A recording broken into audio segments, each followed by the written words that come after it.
अमरीकी सफ़ीर Donald Bloom Pakistani अवाम जी security ऐं दहशतगर्दी खे मोड़ण लाइ फोर्सिस जी तरबियत, थाणनि जी अपग्रेशन, नवनि थाणनि जी अदावत ऐं कानून लागू कंदड़ इदारनि जे औज़ारनि जी ख़रीदारी जी मद में सहकार जो ऐलान कयो आहे। अमरीकी सफ़ीर डोनाल्ड ब्लूम कोयटा जे दौरे दौरान पाकिस्तानी अवाम जी सिक्योरिटी लाइ चइनि नवनि ऐं अहम क़दमनि जो ऐलान कयो, जिन जो मक़सद पाकिस्तान में कानून लागू कंदड़ इदारनि जी सलाहियत वधाइण आहे त जीअं उहे अवाम जी हिफ़ाज़त ऐं अमन अमानी सूरतहाल यकीनी बणाए सघनि।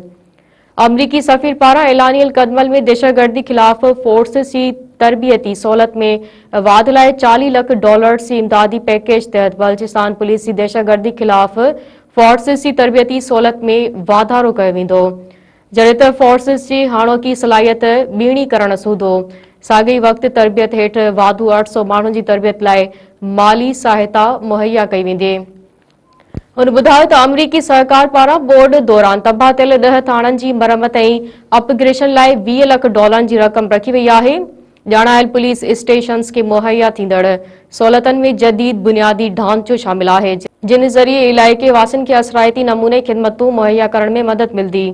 अमरीकी सफ़ीर ॿुधायो त औरतुनि ऐं छोकिरियुनि सूदो समूरनि पाकिस्तान जी बहितर ख़िदमत लाइ नवां थाणा तामीर कया वेंदा, जंहिं लाइ वाधू $20 लख मुहैया कया वेंदा। अमरीका कानून लागू कंदड़ इदारनि जे ऑफिसरनि लाइ ख़तरनि खे नज़र में रखंदे औज़ारनि ऐं सामान जे मद में $2.5 लख जी ग्रांट जो ऐलान कयो आहे त जीअं कानून लागू कंदड़ इदारनि जे ऑफिसरनि खे तहफ़ुज़ मुहैया थिए ऐं हू अवाम जी जान तोड़े माल जी हिफ़ाज़त लाइ बहितर नमूने ड्यूटी सरअंजाम ॾेई सघनि। अमरीकी सफ़ीर डोनाल्ड ब्लूम ॼाणायल क़दमनि जे ऐलान खां सवाइ IG बलूचिस्तान ऐं दहशतगर्दी तोड़े ॾोहनि ख़िलाफ़ गॾियल क़ौमनि जे ऑफिस जी नुमाइंदनि सां गॾु बलूचिस्तान में औरतुनि ऐं छोकिरियुनि लाइ पहिरीं सहूलियत मर्कज़ जो इफ़्तिताह कयो, जेको मर्कज़ UNODC जे सहकार सां तामीर कयो वियो आहे। दौरे दौरान अमरीकी सफ़ीर बलूचिस्तान जे वॾे वज़ीर अली मर्दान खान डोमकी सां पिणु मुलाक़ात कई।